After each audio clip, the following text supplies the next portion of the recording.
Have you ever felt like you're reliving a moment? That's the eerie sensation of déjà vu, and it's exactly how I felt waking up this morning. Despite being exhausted, my sleep wasn't as restful as I'd hoped. The problem? My quilt. It's fantastic for keeping me warm in the chilly backcountry, but in a bed, it's almost too effective. I managed to sleep in until 9 a.m., which felt like a luxury, but I still woke up feeling a bit off. By the time I dragged myself out of bed, Stevie had already been to the grocery store, made coffee, and was chatting with Colin about his plans. I felt a bit behind, barely getting started on my own chores. Most importantly, I needed to plan my strategy for tackling the upcoming mountains.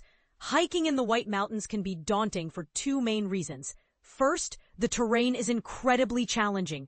The trails were established long before the concept of switchbacks, meaning most are steep climbs. Yesterday's hike up Musalaki was a perfect example. Second, finding a place to camp can be a logistical nightmare. There are few designated campsites, and stealth camping rules can be confusing. Depending on where you are, you might need to be 200 feet off the trail to legally camp. And it's not always clear if this rule applies only in wilderness areas or everywhere. Add to that the long stretches of trail above the tree line, where camping is strictly prohibited, and you've got a recipe for anxiety. But here's where it gets controversial. Some hikers push themselves to cover more miles in a day, risking not having a place to camp. Others opt for the safety of the AMC huts, which offer a work-for-stay program. These huts provide fresh food and a place to sleep in exchange for some simple chores. It's a lifesaver for thru-hikers, but it's not without its critics.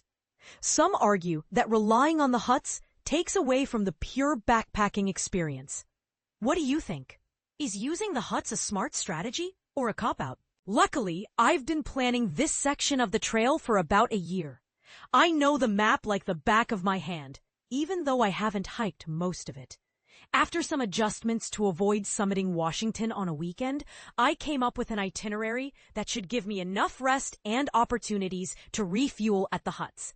After a couple of hours of planning, doing chores, and getting my gear in order, I finally started my day.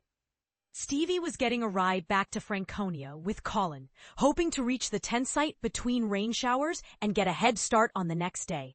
I wished him luck, and they were off. I've long given up on finding good Chinese food, but revisiting my old stomping grounds in Lincoln was about more than just the food. It was about nostalgia. My first stop was Cheng's Garden, a mediocre Chinese place, but it brought back memories. The last time I was here, I just finished a disastrous backpacking trip on the Kate Sleeper Loop, ending with me taking 400 milligrams of ibuprofen just to drive home.